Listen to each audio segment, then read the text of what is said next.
You know those big IT research reports? The ones companies rely on to make huge technology decisions? Well, what happens when the people paying for the research are the same ones selling the products? Okay, let's dive into this hidden world of influence.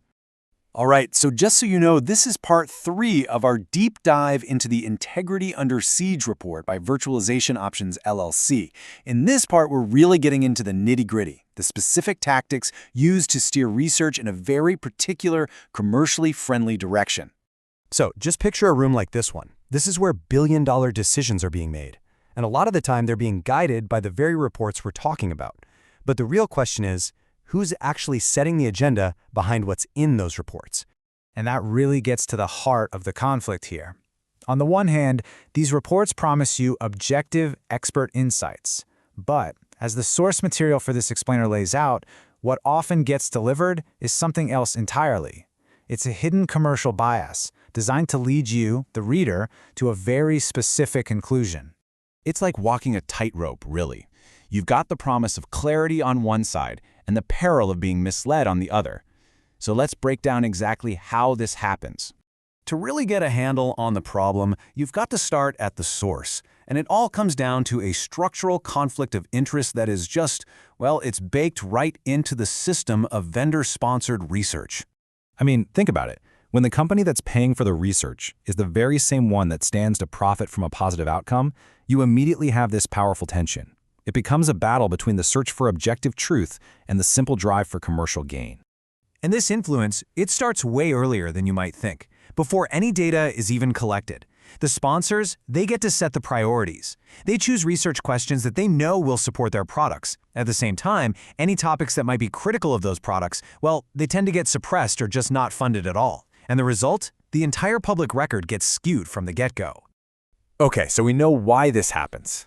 Now let's get into the specifics and see how this influence is actually put into practice, because there are a number of very effective tactics. One of the most common tactics is something called cherry picking, and it's exactly what it sounds like. You highlight only the data that looks good, that supports your case, while conveniently leaving out any results that are negative or that contradict the story you're trying to tell. It's not about outright lying, it's about telling a very, very selective truth. Here's a textbook example of this in action. A commissioned study comes out with this alarming headline, something like 88% of businesses hemorrhage IT costs. The goal here wasn't a balanced analysis of spending. It was to frame a scary problem that their product, surprise, surprise, could magically solve. Another huge layer of control is what the source material calls the vendor review gauntlet. First, researchers are often contractually forced to submit their drafts for vendor approval. Then, during that review, any critical findings can be softened or sometimes just removed entirely. So what finally gets published is often a weakened, sanitized version of the original research. And then there's an even more sophisticated tactic: manufacturing consensus. This is where a vendor creates the illusion of widespread, independent support. They'll use multiple paid voices, undisclosed sponsorships, anything to make it seem like everyone in the industry agrees on something, when in reality, it's just a coordinated marketing campaign. And here's what that all adds up to, visually. The published record becomes overwhelmingly positive. You can see how the findings are just skewed heavily toward positive results. Now, that doesn't mean negative results don't exist. It just means they're often buried, omitted, or never see the light of day at all. So why does all this matter so much? Because the impact here goes way beyond just one misleading report. These tactics create these cascading consequences for science, for policy, and ultimately for our trust in data itself. Just think about a field as critical as artificial intelligence. The entire research agenda in AI can be profoundly shaped by just a handful, 5, of the big tech giants. That's an incredible concentration of power.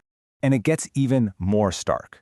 If you look at some of the top AI conferences, a staggering 80% of the papers presented have direct ties back to the tech industry.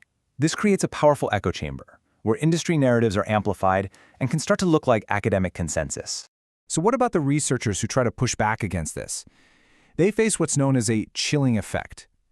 The source documents how independent voices can face legal threats, online harassment campaigns, and even professional marginalization. If you're known for doing critical work, your funding can simply dry up. It's a very effective way to silence dissent. And this has a direct impact on all of us. This timeline here shows the clear path to bad policy. It starts when policymakers who need expert input rely on these vendor-sponsored reports. But because those reports present a biased analysis, the resulting regulations can be ineffective at best and actively harmful at worst. Ultimately, though, this erodes the most important currency of all, trust. On one side, you have legitimate independent research that gets damaged just by being associated with this stuff. And on the other, you have sponsored marketing that's disguised as research. The lack of clear disclosure just blurs the line, and pretty soon the public starts to suspect all research. And that's really the fundamental takeaway here. When the whole goal of research shifts from creating knowledge to creating marketing leads, the entire enterprise of science and inquiry just loses its legitimacy and its value to society. It's in danger of becoming just another arm of a corporate PR department. So, we're left with a final question to chew on. In a world where research can be just another marketing tool, what is the real cost of the truth?